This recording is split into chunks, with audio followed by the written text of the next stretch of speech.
Asalaamu calaykum waraxmatullaahi wabarakaatuh daawadayaal meel walbo joogtaan dunida dacaladeeda maalin wanaagsan ayaan idin leeyahay idilkiinba ee saaxiibada aynu jecelnahayo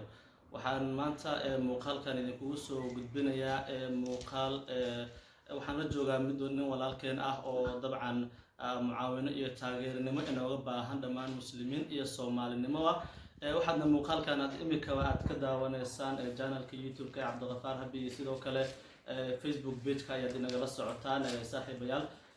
waxaa marti maanta inoo ah isla markaa aynu la joognaa saaxiib dabcan dhanka iyo aragga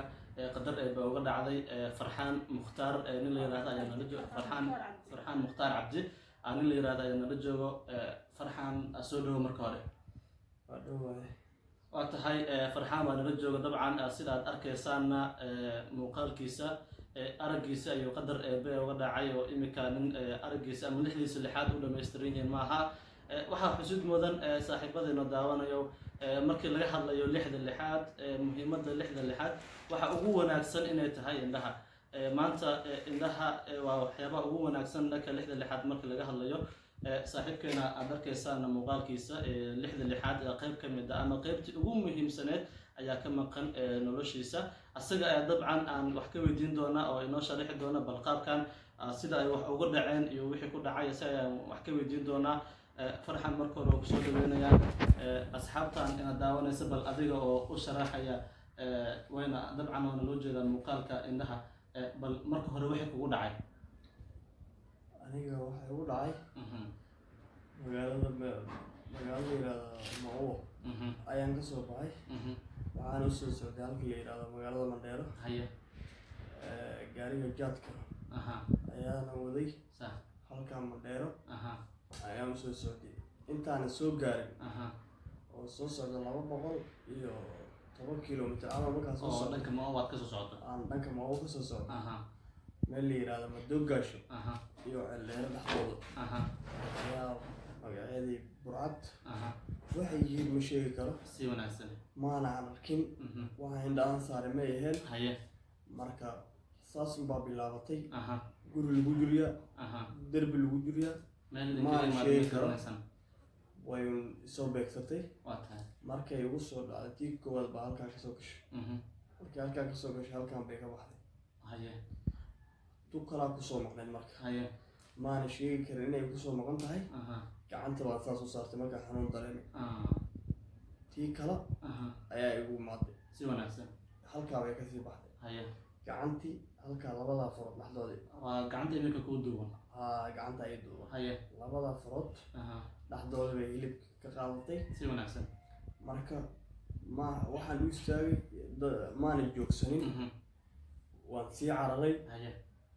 magaalada la yiraahdo Madogasho ugu soo horeysay magaalo police station ayay ahayd si wanaagsan halka ayada ayaa report ka qoray reportkii markaan ka qoray maana sii noqonin nin sii socon karo maana noqonin nin marka aad reportkaas aad qoraysay ama warbixintaas aad booliiska ama amniga aad u gudbinaysay muuqaalkaas waa araggaaga wax ma arkaysay ma sheegi karo hal iyo laba waxay tahay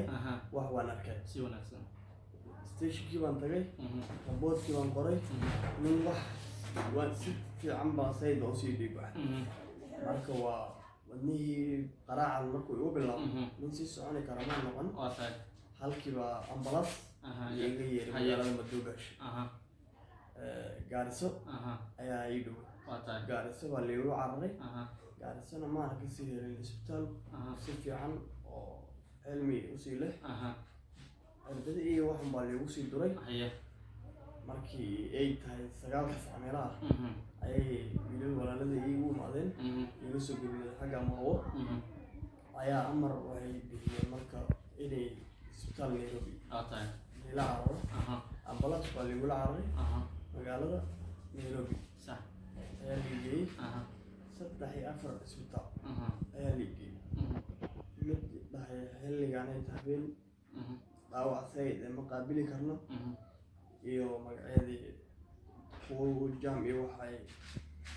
si ka hayeen ma sheegi karo isbitaalka ugu dambeeyay oo liigay wuxuu ahaa Laamin Nairobi Laamin isbitaalka liigay shan baa igu dhahay waxaan 6 saac barka habeenimo isbitaalka taariikh shan oo bishii toddobaad haye 2019 marka taariikh 5 ilaa taariikh 6 ilaa iyo taariikh 5 ilaa iyo taariikh 30 oo isla bishii toddobaad waxaan ku jiray isbitaalka magaalada Laamiin magaalada Nairobi isbitaalkii qalitaan iyo waa lagu sameeyey hindhihiina waxaa la sheegay in hindho qaybta nuurka ay ka tageen marka dhaqaatiirtii oo sii dhahday inay hindhahanayto dhaawac bedelka dib u keeni lahaayeen aan hadda ka saarno ninkii hindho sii rabo hindho aragti rabo inay jiraan si wanaagsan oo la helayo ninka hanti leh waa tahay oo marka wax hanti leh oo la bixi karo hantidaas ay toqe wixii la yiraahdo markii dhakhtarku ku leeyahay indho waa la heli karaa ma wuxuu kugu tilmaamay in gudaha Kenya laga heli karo mise dibadda uu ku sheegay dibadda uu ku sheegay India uu ku sheegay ma jirtaa marka wuxuu ku yiri bal haddii hanti intaas la eg la heli lahaa waxa la qaban lahaa hanti uu ku sheegay ma jirtaa dhaqaale aniga hadda han dad intii la joogtay yani han meesha joognay wuxuu sheegay waxay ahayd 600 ama 700 laakiin ma sheegi karo halka ayada markaan tago wixii la dhihi doono ma sheegi karo maadaama ay sii tahay dibad marka wixii dhaqaalihiiga ahaa iminka miyaad gacan ku haysaa mise qaraabada ay dadka markii la weydiiyey waxa la helay ma jiraan aniga wixii dhaqaalo oo dalkii qaraabada iyo muslimiinta ayaan ka helay wixii aniga aan isbitaal ugu soo baxay oo isbitaalka Nairobi ugu soo baxay ayay ahayd laakiin hadda halkaan sadaan u imaaday wax dhaqaalo oo soo gaaray ma jirto waa tahay daawadayaal dabcan sida aad arkaysaan saaxiibkeen Farxaan ayaan la joognaa weli oo dabcan sidaan hore idinkugu sheegayna dhanka aragtida qadar eeba uga dhacday waana dabcan waa wax la sugayo wax walba oo waxa aan filayn ba mar walba kugu iman kara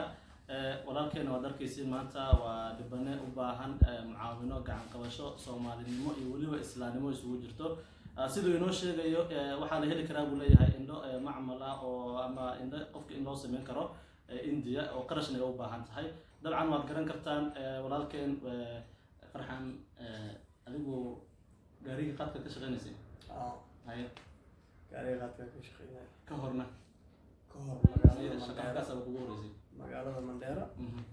dadweynaha maaragtay oo shaqeeyay waa tahay marka intaan ka bixinay barnaamijkan dabcan bulsho badan baa ku daawanaysa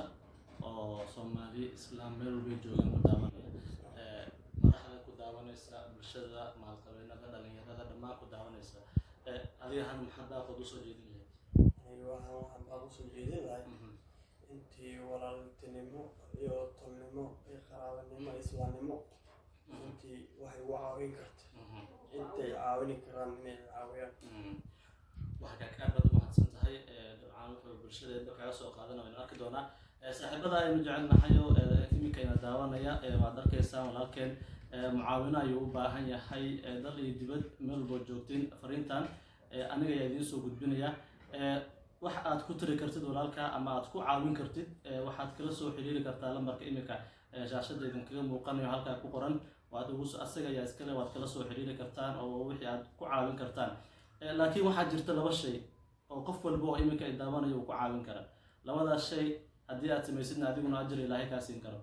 daawadayaal labada arin ee aad walaalkiinaan dhibanaha aad ku caawin kartaan marka laga soo tago dhaqaale haddii aadan haynin sida idin sheegayba waxaa jirta laba arin oo aad imika adiga daawanaya aad ku caawin kartid kow waa inaad u duceysaa walaalka oo ducadaada inuu eebba u aqbalo ayaa laga yaabaa oo sidaasi nuurkiisa eebba ugu soo celiyo dhakhaatiir daaweeye oo helo tan labaad waxay tahay oo aad ku caawin kartid muuqaalkan imika aad daawanaysid inaad sii faafisid ama aad sii sheegaraysid oo aad gaarsiisid asxaabtaada kale kuwa hantida haysta dhaqaalaha haysta iyo hay'adahaba si walaalkeen ay ugu soo gurmadaan isla markaana ay gurmad caafimaad oo wanaagsan uu u helo dabcan codsigaas ayuu idiin soo gudbiyey waad dhegaysanayseen waxaadna kala soo xiriiri kartaan lambarka imika shaashada idinkaga muuqanaya ayaad kala xiriiri kartaan oo asaga ayaad iskale oo la hadli kartaan waa Farxaan Mukhtaar waxa uu ku nool yahay Mandera ee gobolka Waqooyi Bari Kenya waadna mahadsantihiin dhammaantiin wassalaamu calaykum waraxmatullaahi wabarakaatuh